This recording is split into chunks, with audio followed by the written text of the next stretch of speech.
we had to talk about the term that they were discussing. Was Dragon Lady. What is a Dragon Lady exactly? Why do they keep saying or mentioning this term in between quotes?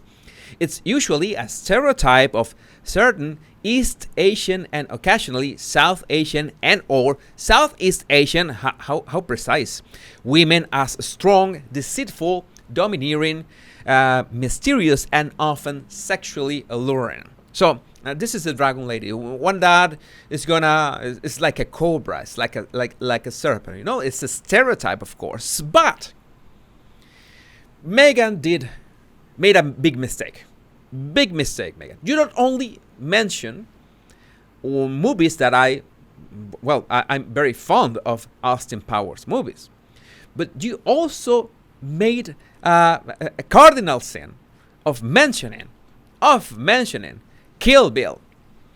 And of course, you're talking about Lucy Liu's character, Oren Ishii. And I'm going to make a point. I want to make a point about, regardless if you have seen the movie, I hope that you have seen the movie. Let me know if you have seen Kill Bill, the volume 1 or 2, or if you are a fan of Tarantino. I'm a self-proclaimed Tarantino fan. I'm a huge Tarantino fan. I love all his movies. I'm very interesting tidbit is Kill Bill was the first movie that I saw from Tarantino, and in fact, the first time I saw Kill Bill, I did not like it. Okay, I want to state that I did not like the movie. Maybe it wasn't the right quality. I did not see it in a cinema. Then I had the time to watch it with the right mindset. Like, this is not my regular flick. This is a lot of subtext going on, a lot of character development going on, and maybe I could develop this taste and for this Tarantino style that will open a whole realm of this art from this, in my opinion, a genius. Well, in fact, Oren Ishii, Lucy Liu's character, the Asian assassin on that movie, is an ode to true feminism. I love, in the end, I love that movie. I could watch it again any day of the week. And Oren is one of the most developed characters in that movie, besides, of course, Uma Thurman's The Bride, or Bellatrix, or how do you want to call her. And to remind you about the cast, something special about the cast is that you don't only have an Asian assassin, a female Asian assassin, you also have a black female assassin and a white female assassin. So the film is quite diverse in those terms, in every single term. What more diversity do you want? What more diversity do you want? The movie, these two movies were I like the first one a bit more than the second, the volume 2, but both movies are amazing. And you have this diverse cast. They act their arses off in amazing interpretations. And I want to remind you, if you have seen this movie and you haven't seen it, I strongly encourage you. It's very violent, I have to say. Maybe it's not for the faint of heart. It's extremely. It's a long R-rated movie, a very long R-rated movie in terms of ketchup and gore. But you will remind that a scene from the movie when Oren was making a point across this Yakuza council, this Yakuza bosses, these Japanese Yakuza bosses that were agreeing that she was going to be the leader. And she makes a point with this dissenting leader, like cutting his head off, literally. But she combines not only her being polite before and after that, she talking in very feminine way, but at the same time exposing her masculine and aggressive side. It's a very rich character, much more complex than anything that Meghan could say about being just a stereotype, and that appeared back then, there's I think I have a remark of this. I didn't include this remark, but Lucy Liu criticized someone claiming that this was a stereotype, and this can't be a stereotype just because it's not 1 billion that is around one female Asian villain. We have 3 of them. All right, it can't be that, and the character is much richer than any cookie cut villain nowadays. And by the end, you know that there was going to be a duel. Even if you haven't seen the movie, you can remember that there's a strong distinction, a very strong distinction, and how the protagonist dispatches these 2 characters, and how Lucy Liu and Uma Thurman fight at the end. And you notice that this has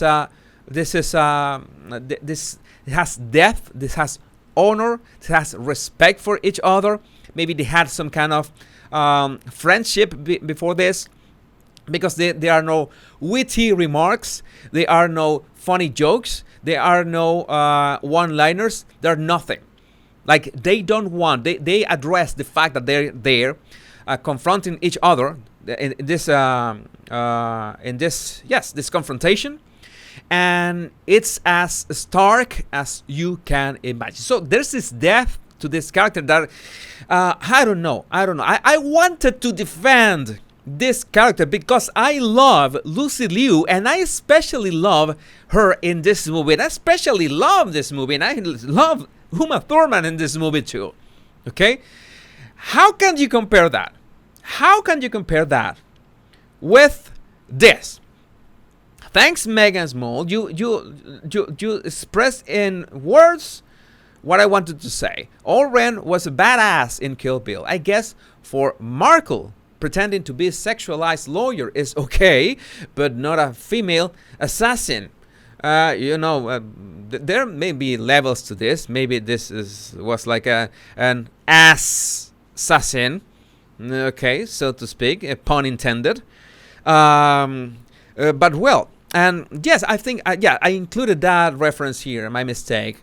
Thanks to DMW that pointed that out on Twitter. Meg stole the subject from a 2021 Teen Vogue article. She just cannot come up with an original thought to save her life. You know, when she was planning this podcast, maybe at least, I have something to say. I have something good to say about Meghan. Meghan knows how to use Google. How to Google things. Because I can picture Meghan opening her laptop, and after 4 or 5 hours of checking Twitter to see all her mentions and whatever we say about her on Twitter, she was going to be, my God, I forgot. Yes, I have to do some research about Arsewives, my upcoming podcast that's not going to be out for like more than 1 year, but whatever. And she Googled Asian stereotypes in cinema, and maybe this was the first thing that popped up because it was fresh content or whatever. And yes, Lucy Liu, Asian stereotype. Maybe Meghan did not went past the headline. Maybe Meghan hasn't even seen Kill Bill yet. I can tell you that. No, she hasn't seen the movie, because she would have understood and known what was going on with that death. But I'm not expecting her to understand that death either. But Lucy Liu pushes back against Issei labeling Kill Bill character an Asian stereotype. So my question is, this is my question, a legit question. Why didn't you invite Lucy Liu to your podcast? That would have been amazing. This is what you wanted. You had the headline. You had it in a silver platter, but you couldn't, right? Because you needed somehow. I'm not saying that her guests were supporting what Meghan said. This is something that Meghan said. Okay, One of her guests was Margaret Cho, a comedian that has had a couple meltdowns, and we all have bad days. I'm not gonna judge her for that, but this is something that Meghan said.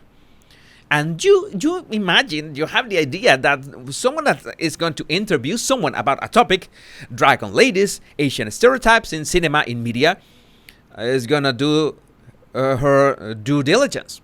Like, let's do some research about this, right? Because I don't want to like go all blank in this. So she didn't see these movies, that's for sure. She didn't even try to reach out to Lucy Liu to what she thought about this. Maybe she could have said, I talked personally to Lucy Liu. How difficult could that be for Meghan? Nothing. If she can find the personal numbers of people from the Senate, Congress, I don't remember.